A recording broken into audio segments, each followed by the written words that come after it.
하나님 말씀 로마서 11장 1절부터 6절 말씀 한 절씩 교독해서 읽도록 하겠습니다. 1절 제가 읽습니다. 그러므로 내가 말하노니 하나님이 자기 백성을 버리셨느냐? 그럴 수 없느니라. 나도 이스라엘인이요 아브라함의 씨에서 난 자요 베냐민 지파라. 하나님이 그 미리 아신 자기 백성을 버리지 아니하셨나니 너희가 성경이 엘리야를 가리켜 말한 것을 알지 못하느냐? 그가 이스라엘을 하나님께 고발하되 주여 그들이 주의 선지자들을 죽였으며 주의 제단들을 헐어버렸고 나만 남았는데 내 목숨도 찾나이다 하니 그에게 하신 대답이 무엇이냐? 내가 나를 위하여 바알에게 무릎을 꿇지 아니한 7,000명을 남겨두었다 하셨으니 그런 적 이와 같이 지금도 은혜로 택하심을 따라 남은 자가 있느니라. 만일 은혜로 된 것이면 행위로 말미암지 않음이니 그렇지 않으면 은혜가 은혜되지 못하느니라. 아멘. 오늘 이 말씀으로 새해 첫 주일 주님 주시는 말씀을 함께 받도록 하겠습니다. 오늘의 말씀은 절망입니다. 새해 첫 주일 설교 제목 정하면서 제일 먼저 쓴 단어가 절망입니다. 새해가 되면 원래 희망을 묵상해야 되는데 아무리 생각해도 원래는 섣불리 마음이 그렇게 내키지가 않습니다. 희망을 이야기하기에는 이 땅에 드리운 어두운 그림자라 그럴까요? 그게 너무 짙게 지금 드리워져 있습니다.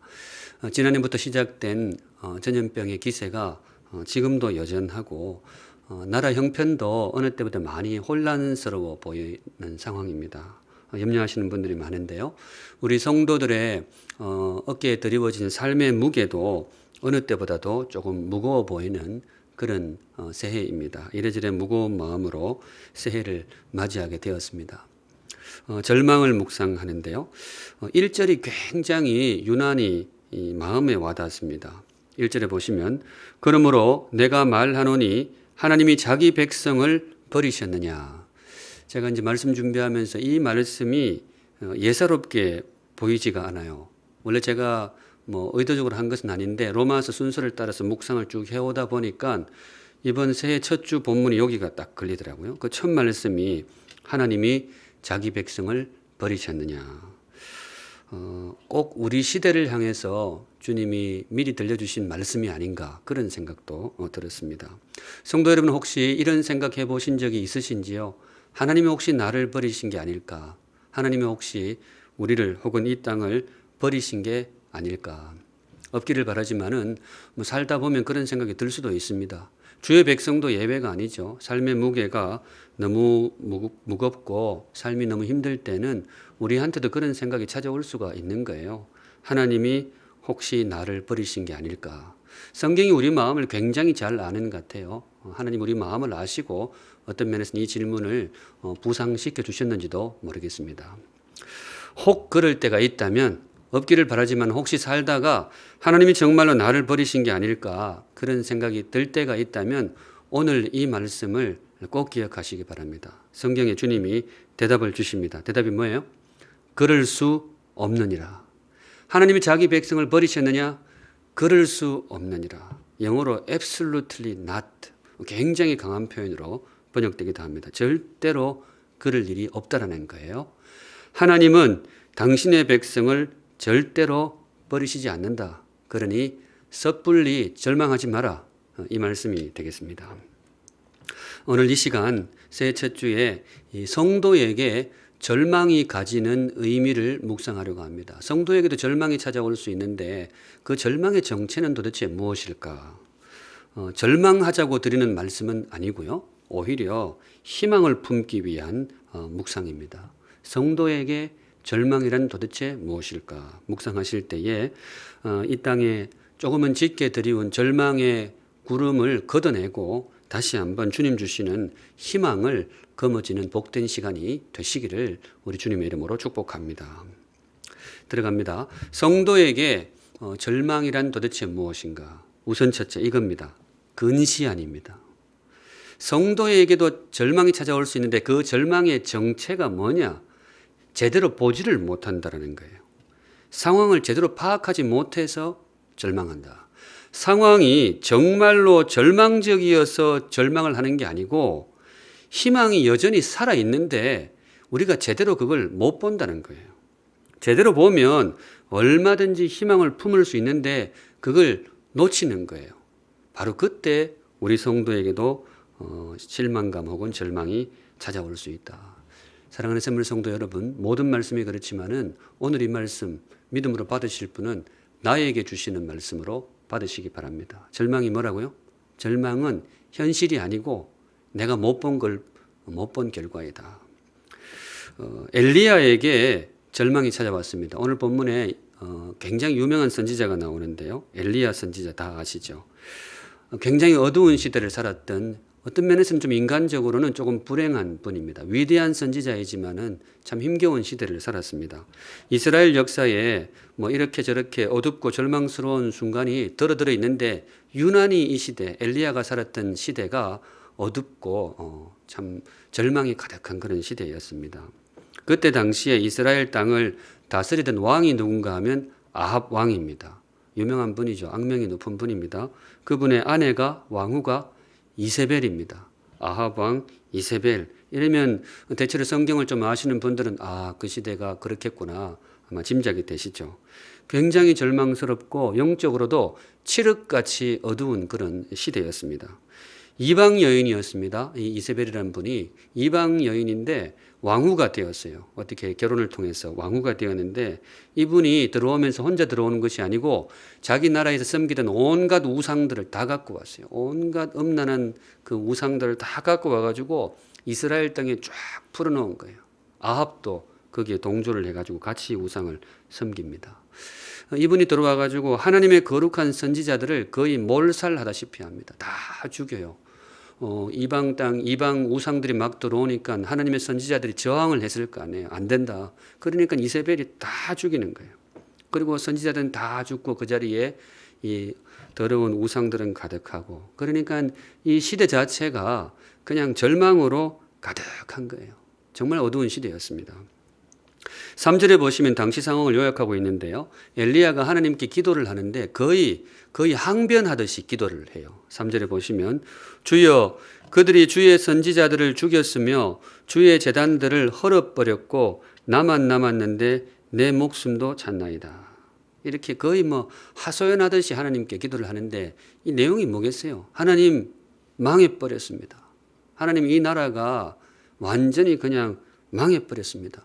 선지자들은 다 죽임을 당하고 주님을 섬기던 제단들은 다 허물어지고 나만 남았는데 나도 언제 죽을지 모릅니다. 이세벨 손에 언제 죽을지, 오늘 밤에 죽을지 내일 아침에 죽을지 완전히 파리 목숨입니다. 하나님 망해버렸습니다. 이 나라가 망했습니다. 지금 그 기도를 하고 있어요. 참 어두운 시대죠. 선지자가 이렇게 절망할 정도면 시대가 얼마나 어두웠겠어요. 이스라엘 역사에 어두운 때가 간간히 있었는데 정말로 칠흑같이 어두운 그런 시대였습니다. 그런데 그때 주님께서 주셨던 말씀이 뭐냐? 엘리야에게 주셨던 말씀이 뭐냐? 4절입니다. 그에게 하신 대답이 무엇이냐? 대답을 잘 보라는 거예요. 뒷부분 같이 읽습니다. 시작. 내가 나를 위하여 바알에게 무릎을 꿇지 아니한 사람 7,000명을 남겨두었다 하셨으니. 엘리야에게 놀라운 말씀을 주시는데 하나님의 사람이 몇 명이나 남아있었다고요? 7,000명이 남아있었다는 거예요. 당시 대표적인 우상이 수많은 우상 중에서 제일 참 음란하고 더러운 우상 중에 하나가 바알이었는데 전부 온 백성이 여기에 무릎을 꿇고 다 배교의 길을 갔던 거예요. 그래서 주의 백성들은 하나도 없고 모두가 다 배교의 길을 걸어갔고, 그래서 온 땅, 이스라엘 온 땅에 참 칠흑같이 어두운 절망의 어둠만 가득하다. 이렇게 엘리야는 생각을 했는데, 엘리야 눈에는 그렇게 보였는데 주님 주시는 말씀은 달라요. 바알에게 무릎 꿇지 아니한 거룩한 주의 백성이 7,000명이나 이 땅에 남아있다. 이게 무슨 말이겠어요? 그 시대가 마냥 어둠의 시대가 아니었다는 거예요. 마냥 절망의 시대가 아니었다는 겁니다. 엘리야 보기에는 절망이었어요. 엘리야 보기에는 주님의 백성은 씨가 말라버렸고 더러운 우상만 가득하고 배교자들만 득실득실거리고, 그래서 이 땅이 너무 절망스러웠어요. 그래서 자기도 절망하는 거예요. 꼭 물에 적신 휴지처럼 축 처져가지고 하나님 망해버렸습니다. 이렇게 기도를 하고 있는데 주님이 말씀하시기를 엘리야야 네가 잘못 봤다. 현실은 그게 아니라는 거예요. 희망의 불씨가 여전히 남아있다. 7,000개나 남아있다. 7,000개나. 이스라엘 땅덩어리에 희망의 불씨를 내가 남겨둔 게 7,000개나 있다. 이스라엘 땅이 뭐 그렇게 넓지는 않습니다. 뭐 중국처럼 넓지가 않아요. 그 땅에다가 7,000개 촛불을 켜놓으면요, 그거는 불씨가 아니에요. 거의 활활 타오르는 불길입니다. 하나님이 보시기에 지금 아직 7,000개나 불길이 남아있는데 엘리야야 네 눈에는 그게 안 보이느냐. 오늘 지금 그 말씀입니다. 사랑하는 샘물 성도 여러분, 한 번 더 여러분들에게 말씀을 드립니다. 믿음으로 받으실 분은 이 말씀을 나에게 주시는 말씀으로 받으시기 바랍니다. 특별히 힘겨운 시간을 보내고 계신 성도 여러분, 열린 마음으로 저 사람에게 주시는 말씀이 아니고 나에게 주시는 말씀으로 받으시기 바랍니다. 희망은 아직 살아 있습니다. 희망의 불씨는 아직 살아 있어요. 그것도 7,000개나 남아 있어요. 7,000개. 성경을 읽으실 때는 그렇게 읽으시면 돼요. 이게 엘리야에게 주셨던 말씀이 아니고 내게 주시는 말씀입니다. 7,000개의 희망의 불씨가 아직 남아 있는데 왜 너는 그걸 보지 못하느냐. 성도에게 절망이라는 게 뭐냐? 성도에게 절망이 왜 찾아오느냐? 그 실체가 뭐냐? 못 봐서 그렇다라는 거예요. 눈이 감겨져 있어가지고 하나님이 남겨두신 그 희망의 불씨를 내가 못 보고 있는 거예요. 그런 의미에서 우리 사랑하는 샘물 성도 여러분, 눈에 불을 켜세요. 제가 새해 첫 말씀을 이거 드리고 싶어요.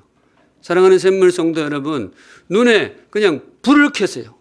밤에 보면 고양이 눈이 반짝반짝 빛나고, 저녁에 보면 무섭다고 시골에. 이래 혹시 뭐 쪽제비 이런 거 싶어서 무서울 정도로 이렇게 짐승들은 밤에 불이 팍 켜지는데, 성도 여러분, 우리도 그렇게 살았으면 좋겠어요. 눈에 불을 켜세요. 희망이 보일 때까지. 성도에게 현실을 본다라는 것은 무슨 뜻이냐? 희망을 보는 거예요. 현실을 직시하라 이런 말 많이 하잖아요. 현실에 눈 감지 말고 현실을 직시하라 그러는데, 성도가 현실을 직시하면 그게 무슨 의미냐? 다른 사람은 모르겠어요. 성도는 그래요. 성도가 현실을 본다는 것은 희망을 본다는 것입니다. 세상 사람들은 조금 다른 말을 하더라고요. 세상 사람들은 현실을 본다는 것은 실망하는 것이다. 그냥 막 좋게 살아가는 게 좋지 너무 속을 깊이 들여다보지 마라. 현실을 보면 낙심하고 실망할 수밖에 없다. 뭐 그런 말들 자주 해요. 뭐 없지 않아 그런 면이 있긴 있는 것 같아요. 우리 사는 것이 그냥 덮여져 있어서 그렇지, 캐보면 다들 어두운 점도 많고 또 알고 보면 우리의 미래가 그렇게 밝지 않다, 이런 통계들도 자료들도 많이 나오는 것 같아요. 그런데 성도 여러분, 언제나 그렇듯이 내 눈을 믿지 말고 말씀을 믿으시기 바랍니다. 이 내 판단을 믿지 말고 또 저녁에 나오는 뉴스를 믿지 말고 말씀을 믿으세요. 세상이 들려주는 소리를 믿지 말고 말씀을 믿으세요. 오늘 말씀이 그렇게 이야기하잖아요. 엘리야가 그렇게 어둡고 칠흑같이 어둡서 하나님 앞에 망했습니다. 하나님 우리 다 망해버렸습니다. 끝났습니다. 그렇게 말을 할 때 선포된 말씀이 뭐예요? 7,000이나 희망의 불씨가 아직도 살아있다. 사랑하는 샘물 성도 여러분, 눈에 불을 켜고 사시기 바랍니다. 말씀을 믿고 사시기 바랍니다. 그래서 참 어느 시대보다도 무거운 마음으로 새해를 시작하고 있지만 올해도 주님이 남겨두신 희망의 불씨를 내 눈으로 직시를 하고, 그래서 희망을 품고 살아가시는 우리 샘물 성도들 되시기를 우리 주님의 이름으로 축복합니다. 우리 올 한 해 그렇게 사시면 좋겠어요. 한 걸음 더 나아갑니다. 두 번째, 성도에게 절망이란 도대체 무엇인가? 성도에게 절망은 왜 찾아오는가? 두 번째는 교만입니다. 성도에게 절망이 왜 찾아오느냐? 그 뿌리에 교만이 있을 수 있다는 거예요. 성경의 가르침이 그래요. 교만한 사람이 절망합니다. 어떤 교만이냐? 내가 전부라는 교만, 내가 승부처라는 교만, 내가 승리의 관건이라는 교만, 그래서 내가 어떻게 되면 막 상황이 끝난다라는 그런 교만. 이거 교만이잖아요.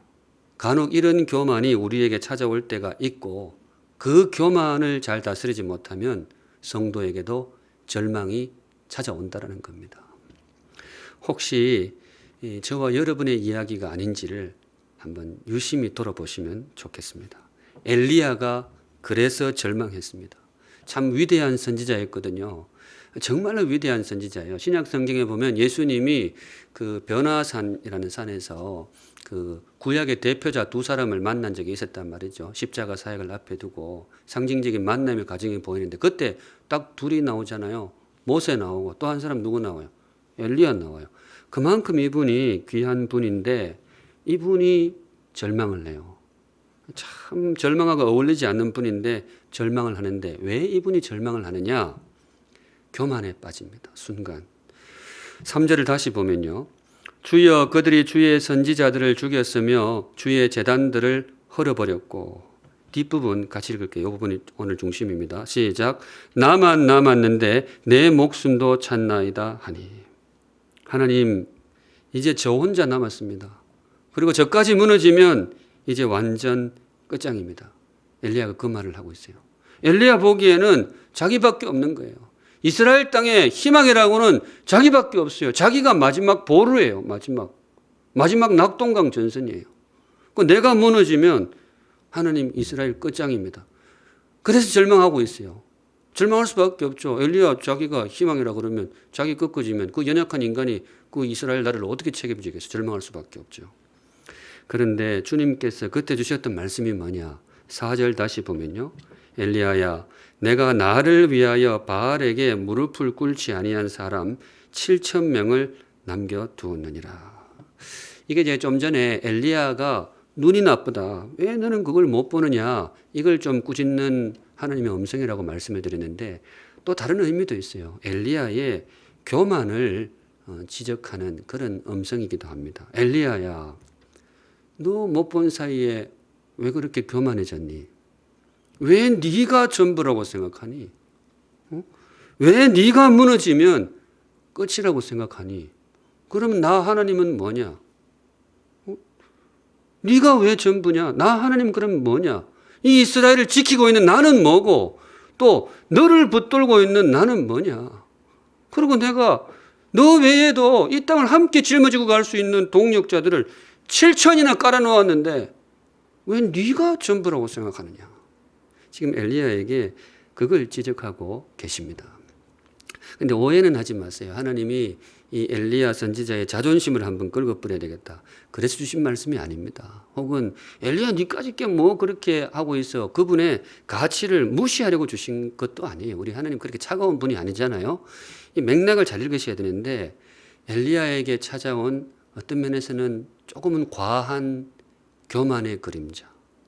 엘리야가 모든 것을 짊어지고 내가 전부라고 생각하는 그런 좀 과도한 교만의 그 허울을 벗겨주시는 거예요. 왜냐? 그래야 희망을 품을 수가 있어요. 내가 전부라고 생각하고 내가 다 짊어지려고 하면 이 절망할 수밖에 없습니다. 사랑하는 샘물 성도 여러분, 오해 없으시기 바랍니다.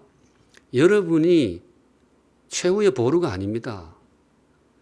여러분이 승부처가 아닙니다. 여러분이 승리의 열쇠가 아니에요. 우리는 그저 다 일부입니다. 하나님이 그려가시는 거대한 승리의 이야기의 일부이지 우리가 전부가 아니에요. 하나님 여러분들을 내버려 두시지도 않겠지만 설령 저와 여러분 한 사람이 쓰러진다고 이 세상이 쓰러지는 게 아니에요. 심지어 내가 무너진다고 내가 무너지는 것도 아니에요. 왜? 나는 무너져도 나를 붙드시는 하나님이 살아계시기 때문입니다. 그러니까 너무 그렇게 다 지려고 하지 마세요. 이 말씀 드리고 싶은데요.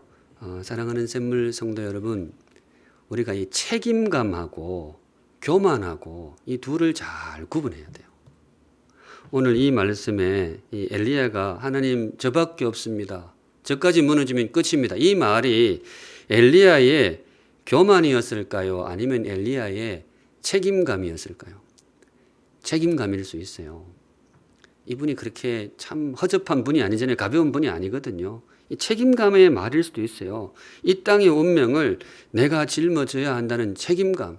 그리고 내가 무너지면 정말로 끝이라는 그 어떤 면에서는 숭고한 책임감의 발로였을 수도 있어요. 우리 다들 그렇잖아요. 가정을 책임지고 있는 분들 그런 책임감이 있잖아요. 나는 병도 생기면 안 돼. 나는 절대로 쓰러지면 안 돼. 내가 무너지면 우리 집 끝이야. 그거 얼마나 귀해요. 엘리야는 이스라엘 전체를 향해서 어쩌면서 그런 마음을 품었던 거예요. 하나님, 내가 이 나라를 책임져야 되는데 나까지 무너지면 큰일입니다. 하나님이 엘리야의 마음을 10분 아시는 것 같아요. 그래서 제가 이 본문을 쭉 읽어보는데 여기서 엘리야를 지적하는 하나님의 톤이 거칠지가 않아요. 제가 보기엔 굉장히 부드럽습니다. 좀 다독거리는 것 같아요. 엘리야야, 왜 너밖에 없다고 생각하느냐? 왜 그거를 다 네가 하려고 하느냐? 하나님이 그 엘리야의 마음을 알아주시는 것 같아요. 그런데 성도 여러분, 우리가 꼭 기억해야 될 게 있습니다. 책임감하고 교만은 이 종이 한 장 차이입니다. 이걸 주의하셔야 돼요. 책임감 좋죠. 우리 다 책임감 있게 살아야 되죠. 저도 처음에 이제 교육자들에게 와서 저도 나름 교육자들에게 제가 가지고 있는 소신을 밝혀야 되는데 그 중에 하나를 그걸로 했어요. 책임지는 자세가 필요하다. 책임지는 자세.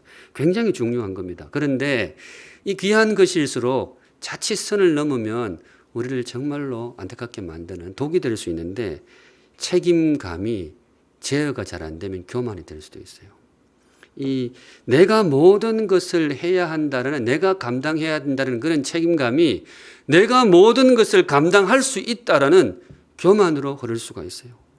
책임을 지려고 하는 그런 숭고함이, 내가 책임을 지겠다라고 하는 숭고함이 마치 내가 승부의 열쇠인 것처럼, 내가 이 땅의 전부인 것처럼, 내가 이 교회의 전부인 것처럼, 나 빠지면 이거는 끝이야, 이런 교만으로 흔들 수가 있다라는 거예요. 그래서 주의가 필요합니다. 그래서 꼭 기억할 것은, 성도 여러분, 우리 승리의 열쇠 아닙니다. 우리 최후의 보루 아닙니다. 진짜 최후의 보루, 진짜 승부의 열쇠가 어디에 있느냐? 1절에 있어요. 우리 1절 정말 눈에 불을 켜고 1절을 한번 보겠습니다. 같이 읽습니다. 시작. 그러므로 내가 말하노니 하나님이 자기 백성을 버리셨느냐? 성경 읽으실 때는 액센트가 중요하거든요. 거기다가 하나님이 위에 액센트를 확 찍었어요. 살려서 읽어드리면 그렇습니다. 그러므로 내가 말하노니 하나님이 자기 백성을 버리셨느냐? 질문의 뉘앙스를 잘 보셔야 돼요. 하나님이 이스라엘을 버리셨느냐? 성경이 그 질문하고 있어요.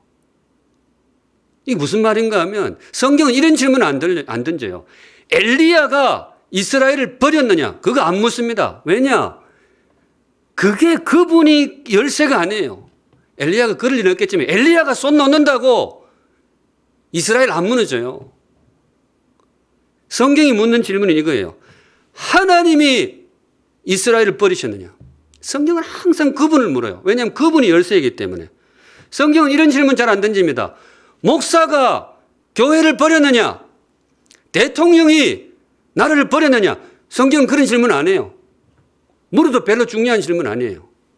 사람이 뭐 약하면 그럴 수도 있는 거죠. 그런데 성경이 묻는 질문은 항상 이분에게 있어요. 하나님이 자기 백성을 버리셨느냐? 그분이 열쇠거든. 그분이. 정말 감사하게도 성경이 주시는 대답이 뭐냐? 답이 뭐예요? 그럴 수 없느니라.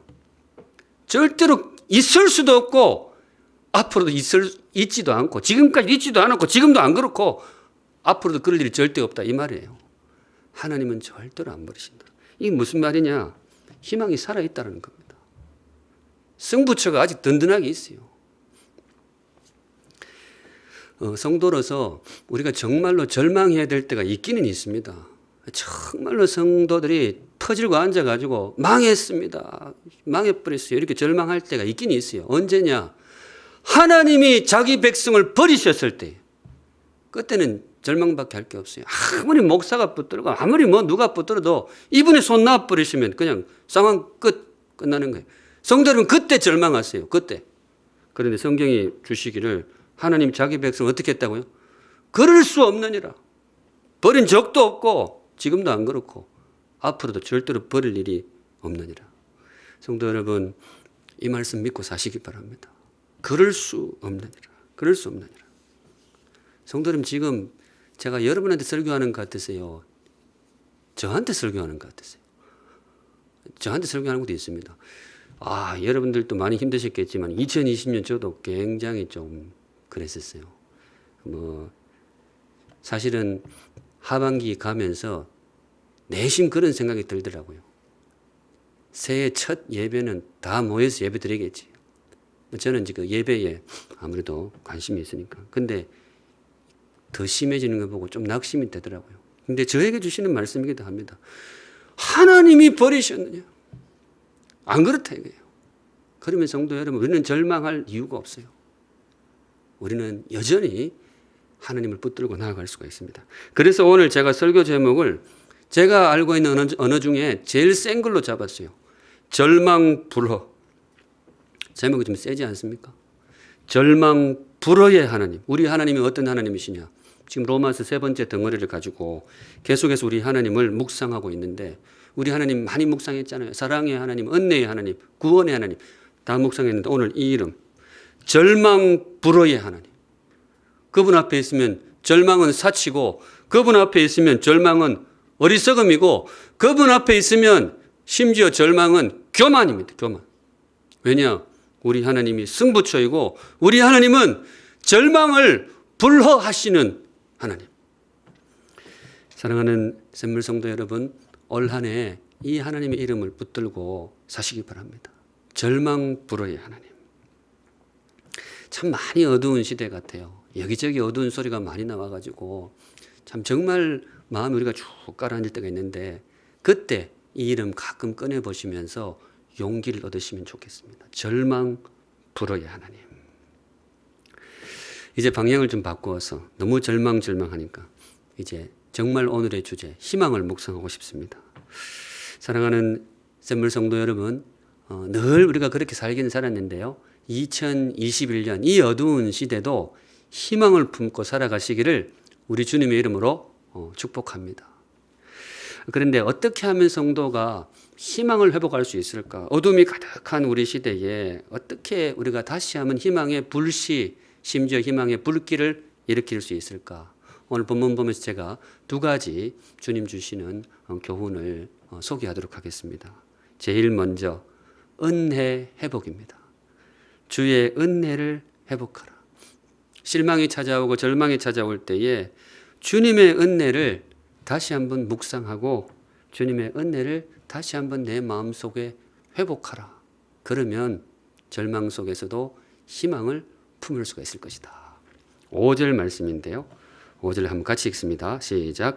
그런즉 이와 같이 지금도 은혜로 택하심을 따라 남은 자가 있느니라. 성경 읽다 보면 그 구절에 핵심을 담고 있는 한 단어가 탁 있을 때가 있어요. 그걸 잘 찾으셔야 성경을 잘 읽을 수가 있는데, 이 구절에서 2글자 찾아보세요. 핵심. 은자로 시작하고 해자로 끝나고. 우리 샘물 퀴즈는 굉장히 쉬워요. 은혜. 보통 이 부분에서 남은 자 많이 집중하는데, 제가 다시 읽어보니까 아니, 이 구절의 핵심은 은혜예요. 이 뭔가 앞에 절망의 이야기가 가득했잖아요. 엘리야 시대의 그 절망의 이야기를 사도 바울이 꺼내서 들려주는데, 그 절망의 이야기가 끝나자마자 바로만 목 앞에 확 갖다 대는 단어가 뭔가 하면 은혜입니다. 은혜. 볼펜 가지고 있으신 분들 성경책에다가 은혜로 동그라미로 팍 치세요. 새빨간 걸로 잘 보이도록. 이게 뭔가 하면요, 조금은 약간 맥락이 좀 뜬금없어 보일 수는 있어요. 성도에게 희망을 주는 게 뭐냐? 뭐 하나님의 능력이라든지 하나님의 뭐 다시 새로운 계획이라든지 이런 게 나올 것 같은데, 성경은 역시 우리 생각보다 깊어요. 절망에서 성도에게 희망을 쏟게 하는 게 뭐냐? 하나님의 은혜라는 거예요. 아, 내가 지금까지도 하나님의 은혜 가운데 살아왔고 앞으로 그분의 은혜 가운데 살아가는구나. 그걸 확인할 때에 이 절망 속에서도 용기를 얻을 수 있다는 거예요. 그런 의미에서 우리 사랑하는 샘물 성도 여러분, 우리가 늘 그분의 은혜를 묵상합니다마는 2021년 시간을 많이 할애하셔서 지속적으로 주님의 은혜를 묵상하는 한 해가 되시기를 우리 주님의 이름으로 축복합니다. 저도 설교를 통해서 지속적으로 주님의 은혜를 여러분들에게 상기시키겠습니다. 그러면 거기서 우리가 희망을 얻고 용기를 얻을 수가 있다는 것입니다. 지난 하반기 제가 교회에 와가지고 처음으로 삶 공부를 인도를 했는데요. 줌으로 했어요. 참 열심히 대주셔서 너무 감사합니다. 근데 삶 공부 생명의 삶을 하는데 내용이 참 좋더라고요. 교재를 참 잘 만들었어요. 첫 과의 주제가 뭔가 하면 신앙은 관계다. 신앙은 관계다. 제가 그거 보고 무릎을 탁 쳤어요. 와, 이거 교재 잘 만들었다. 신앙은 관계다. 성도 여러분, 신앙은 어떤 사상이나 어떤 뭐 교리나 이런 걸 받아들이는 게 아니에요. 물론 그것도 굉장히 중요한 골격이 됩니다. 그런데 신앙의 본류, 항상 그런 이야기 하잖아요. 신앙의 본질이 뭐냐? 인격자와의 교제입니다. 살아계신 인격, 하나님과 만나고 그분과의 관계를 맺어가는 것, 그게 신앙입니다. 그게 우리 모든 신앙의 기본 골격이에요. 예배를 드리는 것도 그분과의 인격적인 교제를 하러 모이는 거예요. 단지 어떤 설교 교리를 배우는 게 아니고 찬양과 예배와 드림을 통해서 그분과의 인격적인 관계를 이렇게 쌓아가는 거예요. 거기에서 모든 게 나와요. 믿음이 어디서 나오느냐? 인격적인 관계에서 나옵니다. 이 희망도 마찬가지예요. 성도에게 희망이 어디서 나오느냐? 새로운 경제 지표에서 나오는 게 아닙니다. 물론 이것도 잠시 우리에게 희망을 주긴 줘요. 새로운 사회적 분위기에, 새로운 리더십, 물론 일정 부분 우리에게 희망의 근거가 되겠는데요. 그런데 칠흑같이 어둠 속에서도 꺼지지 않는 성도의 진짜 희망은 어디서 나오느냐? 하나님과의 인격적인 관계. 특별히 그분이 나에게 베풀어 주신 은혜를 깊이 묵상할 때 세상이 감당할 수 없는 희망이 우리 안에 싹트게 됩니다. 절망 불허의 하나님을 만날 때, 그분의 은혜를 우리가 체험할 때, 거기서 성도는 절망이 틈탈 수 없는 강력한 희망을 얻게 됩니다. 우리 그런 의미에서 우리 사랑하는 샘물 성도 여러분, 올 한 해 하나님의 은혜를 많이 묵상하시기 바랍니다. 특별히 힘겨운 시간이 다가올 때에 주의 은혜를 많이 묵상하시면 좋겠어요. 어떻게 묵상하느냐? 내가 마음에 쭉 깔아앉는다. 이 찬양을 부르세요. 오직 주의 은혜로 지금 여기 서 있네. 요즘 설교하다가 자꾸 찬양을 하니까 목사가 설교는 안 하고 찬양이 재미들었나 그렇게 말씀하실 분도 있을지 모르겠는데, 여하튼 준비한 거니까 끝까지 부릅니다. 한없는 경배, 한없는 찬양, 내 영혼 경배드리네. 네, 성도 여러분, 힘겨운 일이 있을 때 주의 은혜를 묵상하세요. 거기서 희망이 솟습니다. 오직 주의 은혜로 지금 여기 서 있네. 나중에 설교 끝나고 이 찬양 한번 부를게요. 그리고 그런 시간이 있어요. 이걸로 안 될 때, 너무 힘들어요. 더 힘들 때는 어떻게 하는가 하면 좀 멜로디 높은 걸로 부르세요.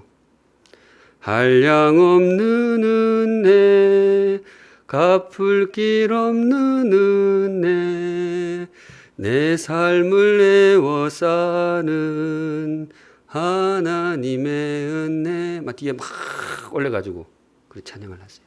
하나님의 은혜를 묵상하고 기억하세요. 모든 해결의 열쇠는 바로 거기에 있습니다. 주님의 은혜를 우리가 묵상할 때, 우리 신앙의 선조들 다 그렇게 살았어요. 여호와는 나의 목자시니 내게 부족함이 없으리로다. 시편 23편. 이게 정말로 푸른 초장 맑은 시냇가에서 태어났느냐? 이 시가 거기서 만들어졌느냐? 아니에요. 굉장히 평온해 보이지만 이 시는 어디서 나온 시냐? 그 4절에서 나왔어요. 내가 사망의 음침한 골짜기를 다닐지라도. 여기서 이 시가 나왔어요. 내가 비록 사망의 음침한 골짜기를 다니지만은 여호와는 나의 목자시니 내게 부족함이 없으리로다. 주님의 은혜를 기억하고 그걸 다시 한번 마음에 상기시킬 때 사망의 음침한 골짜기에서도 부족함이 없다. 이게 신앙의 신비입니다. 올 한 해 우리 주님의 은혜를 깊이 묵상하면서 그런 신비들을 맛보는 참 복된 한 해가 되시기를 우리 주님의 이름으로 축복합니다. 마지막 걸음으로 이 성도에게 희망을 선물해 주는 게 뭐냐? 참 힘겨운 시간일 수도 있겠지만은 우리 인생에 그렇게 안 힘든 때가 있었나요? 원래도 이런저런 어려움이 있을 수도 있는데 그때 다시 한번 희망을 품는 것. 두 번째 이겁니다.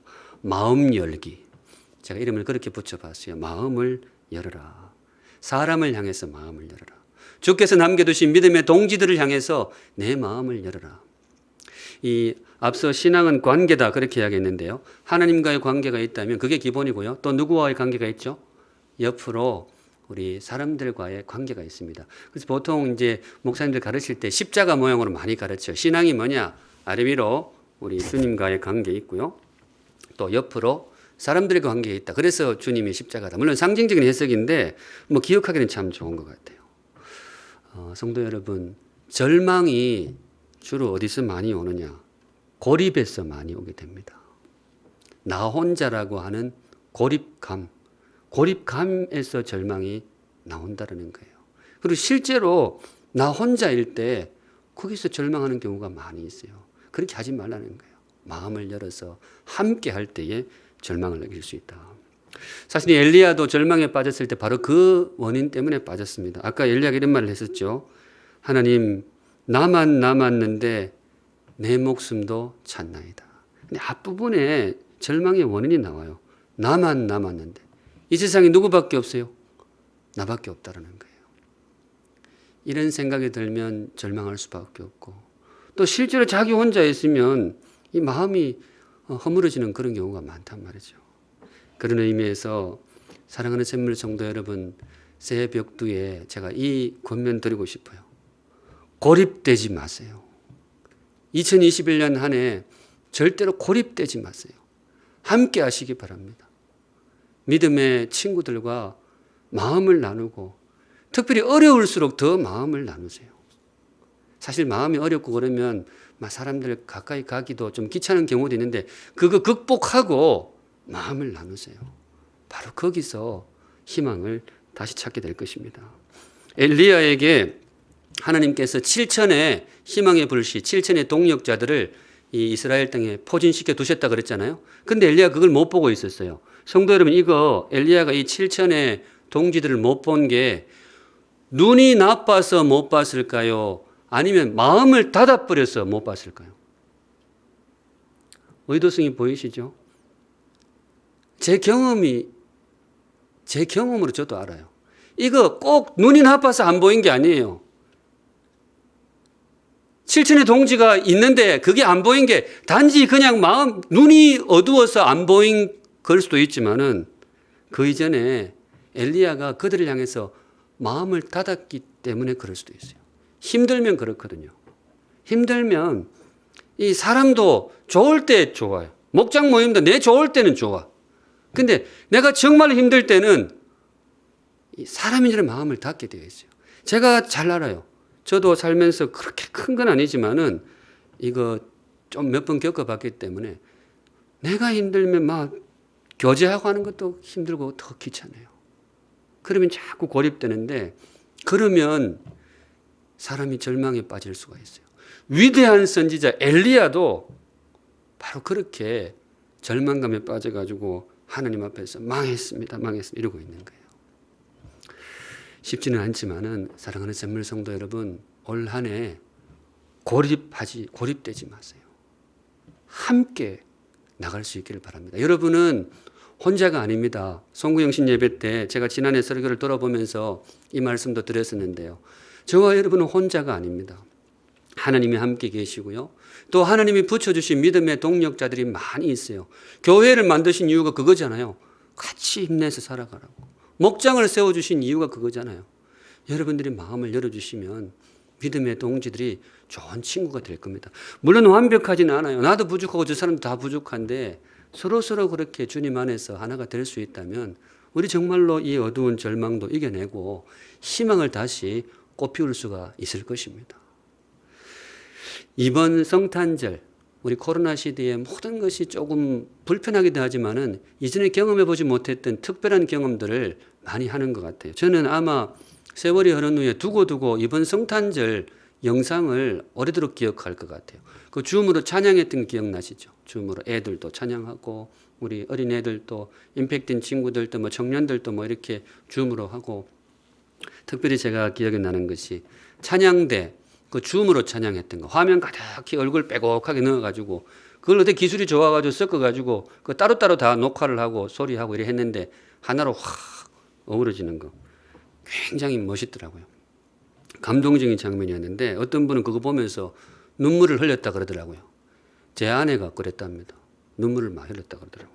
저도 사실 좀 그랬어요. 그거 보는데 울컥하더라고요. 그 참느라고 애를 썼는데 하여튼 감사합니다. 그런 멋있는 장면을 연출해 주신 우리 성도님들께 감사를 드립니다.